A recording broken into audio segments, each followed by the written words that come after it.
کہ تمہارا جو مال ہے اس کے اوپر نہ اتراؤ، نہ اولاد کے اوپر اتنا اتراؤ، ان چیزوں کی وجہ سے تمہاری خلاصی نہیں ہوگی۔ اچھا، اب ایک بات جو میرے ذہن میں ہے وہ میں بتاتا ہوں کہ یہاں پر ایک باریک نقطہ ہے۔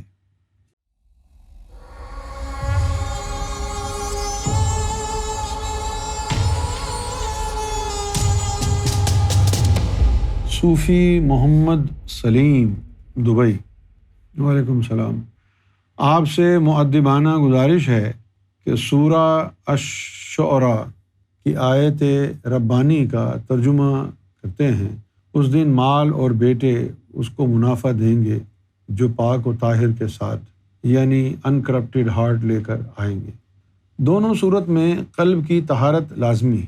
کیا یوں کہنا درست نہ ہوگا اللہ نے کسی شے کو دنیا میں بے سبب نہیں بنایا؟ برائے مہربانی اس کی وضاحت فرمائیں۔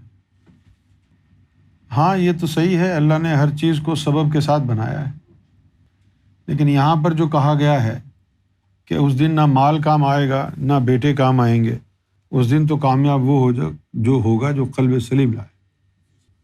تو یہ واضح طور پر ایک ڈائریکشن ہے اللہ کی طرف سے کہ تمہارا جو مال ہے اس کے اوپر نہ اتراؤ، نہ اولاد کے اوپر اتنا اتراؤ، ان چیزوں کی وجہ سے تمہاری خلاصی نہیں ہوگی۔ اچھا، اب ایک بات جو میرے ذہن میں ہے وہ میں بتاتا ہوں کہ یہاں پر ایک باریک نقطہ ہے۔ وہ کیا ہے کہ اس کا جو لوگ مطلب سمجھتے ہیں، اگر وہی مطلب ہوتا تو اس میں ایک بڑا اشکال پیدا ہو جاتا ہے کہ بھئی یوم محشر میں تو قلب سلیم کام آئے گا، تو اب مال اور بیٹوں کی جگہ یہاں اعمال ہونے چاہیے تھے کہ اعمال کام نہیں آئیں گے، قلب سلیم کام آئے گا۔ مال اور بیٹوں کو کون محشر کی گارنٹی سمجھتا ہے؟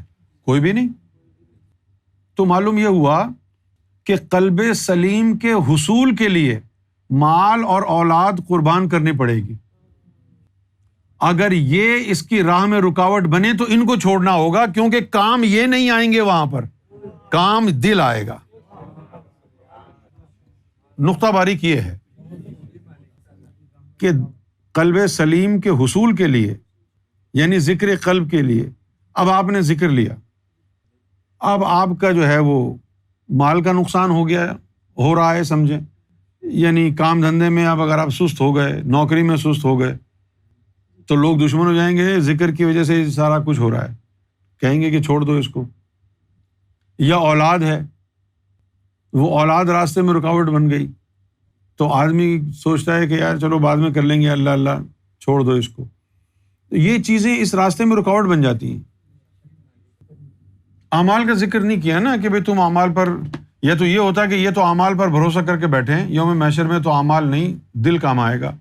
تو یہ یوم محشر کی بات ہی نہیں ہے، یہ اس دنیا کی بات ہے کہ اس دنیا میں رہتے ہوئے قلب سلیم حاصل کرنے کے لیے ان چیزوں کی پرواہ نہ کرنا، اگر مال اور اولاد جاتی ہے تو جائے، قلب سلیم حاصل ہو جائے۔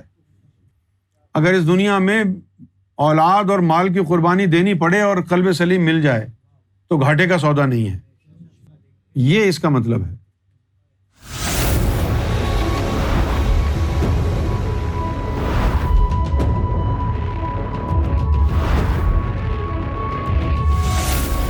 Amra TV, the place to connect with God.